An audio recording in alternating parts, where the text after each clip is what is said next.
the Great Railroad Mobilization Crisis of World War I.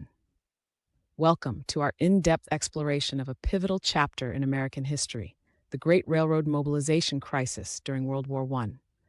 As the backbone of the nation's logistics during wartime, the railroads played a critical role in home front mobilization.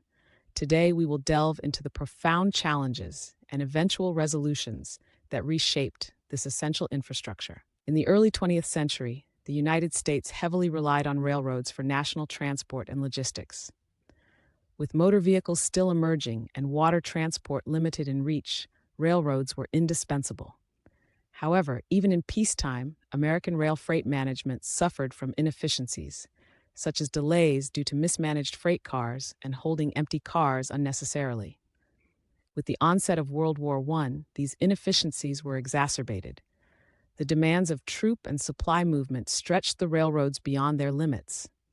In an effort to address potential issues, the railroads formed the Railroads War Board. However, this entity lacked the authority to enforce cooperation or streamline operations due to antitrust laws constraining their ability to enact joint measures.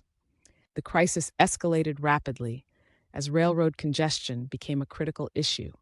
The construction of cantonments led to increased freight shipments across various supply bureaus, often without synchronization, causing significant delays.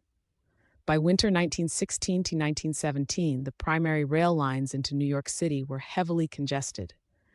These challenges were compounded by the severe winter of 1917-1918, resulting in backlogs extending from New York to Buffalo and over 200 ships stranded at harbor. Faced with this debacle, President Wilson intervened decisively on December 26, 1917. Utilizing powers from the 1916 Army Appropriation Act, he took control of the railroads, establishing the U.S. Railroad Administration to implement order. Central to this intervention was the establishment of protocols to control and prioritize shipments, managed by a newly formed Inland Traffic Division within the War Department's expanded general staff. Comprehensive reform was necessary to alleviate the gridlock.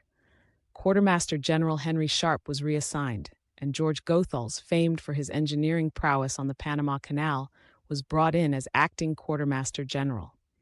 Goethals assumed dual roles, streamlining Army supply operations and advocating for consolidated logistics under centralized command. In March 1918, the Overman Act was passed, enabling President Wilson to reorganize executive agencies. This led to enhanced coordination through the War Industries Board, WIB, which, under Bernard Baruch's robust leadership, effectively prioritized government purchases and pressed industries into compliance. The reforms initiated made significant strides in rectifying logistical inefficiencies. Goethal's restructuring of Army logistics, coupled with March's reforms, fostered unity of effort and resource prioritization.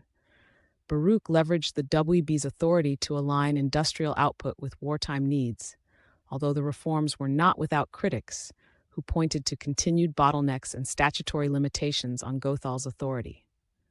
By the summer of 1918, these comprehensive efforts bore fruit.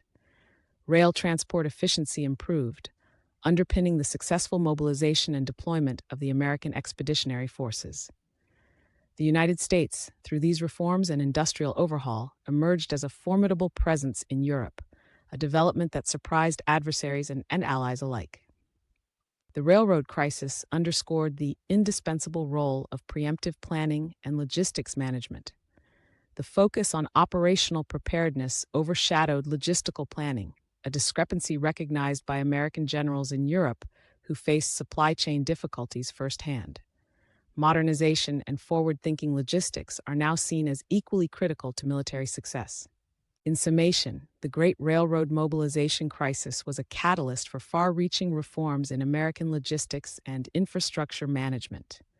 The swift resolutions implemented were instrumental in supporting the U.S. wartime effort and offer vital lessons for contemporary logistical strategy. As history illustrates, proactive planning, effective government intervention, and industry cooperation are essential for national preparedness. Thank you for watching. Please subscribe for more deep dives into pivotal historical events and their lasting impacts.